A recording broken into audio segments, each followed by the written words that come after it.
దయవుంచి ఇది గుర్తుపెట్టుకోండి. ఎప్పటికైనా సరే సహజ సిద్ధంగా కంట్రోల్ చేయాలంటే ఇది మూకుమ్మడిగా చేస్తేనే మనకు మంచి ఫలితం ఉంటుంది. ఒక ఎకరం అతను ఈ పద్ధతి పాటిస్తూ చుట్టుపక్కల ఉన్న రైతులు వేరే పద్ధతులు పాటిస్తే ఖచ్చితంగా ఫలితం శూన్యం. ఎందుకంటే అక్కడ లార్వా దశ నుంచి మళ్ళీ ప్యూపా దశకు రాగానే ఆ రెక్కల పురుగు మళ్ళీ ఇక్కడ వచ్చి వాళ్తుంది, ఇక్కడ గుడ్లు పెడుతుంది. ఇక నువ్వేం చేసినా ఉపయోగం లేదు. ఇక్కడే మనము దెబ్బతింటూ ఉంటాం. కొంతమంది రైతులు ఏంటంటే ఈ బవేరియా బాసియానా వర్టిసిలియం లేకాని స్ప్రే చేసి అసంతృప్తికి ఎక్కడ గురవుతుంటారంటే చుట్టుపక్కల ఉన్న వాళ్ళు పాటించకపోవడం వల్లనే మనకు ఫలితం రాదు. దీని గుడ్డు పగలడానికి 3 రోజులే, తర్వాత అది లార్వా దశలో ఒక 3 నుంచి 4 రోజులు ఉంటుంది, తర్వాత రెక్కలు వస్తాయి. రెక్కలు వచ్చిన తర్వాత అది 10 నుంచి 15 రోజుల వరకు బతుకుతుంది. ఈ 10 నుంచి 15 రోజులు అన్ని చోట్లకి ఇది వ్యాపిస్తుంది.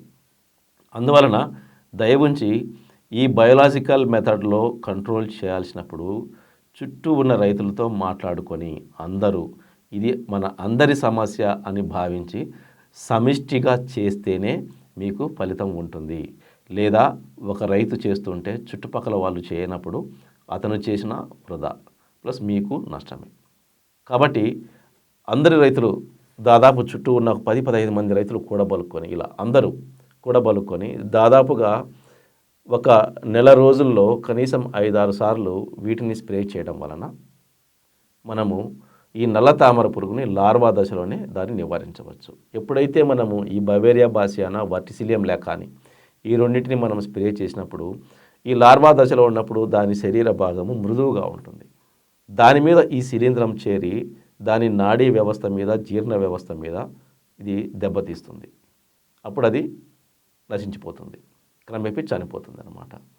సో అలా జరగాలి అంటే మధ్యలో మీరు వెంటనే 3 రోజులకో 4 రోజులకో కెమికల్ స్ప్రేస్ చేయొద్దు. ఈ బవేరియా బాసియానా మీద నమ్మకం ఉండి స్ప్రే చేసేవాళ్ళు, ఈ బయోలాజికల్ మెథడ్స్ మీద నమ్మకం ఉండి స్ప్రే చేసేవాళ్ళు దయ ఉంచి కెమికల్స్ వాడకండి, కొంచెం ఓపిక పట్టండి.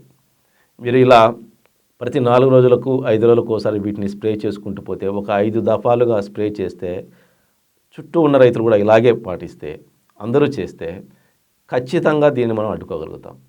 అలా చేయలేనప్పుడు వృధా. అంతేకాకుండా గమ్ము ఉన్నటువంటి ఈ అట్టలు కూడా మనము అక్కడక్కడ పెట్టడం వల్ల ఈ రెక్కల పురుగులు వాటికి అంటుకొని అవి చనిపోతాయి.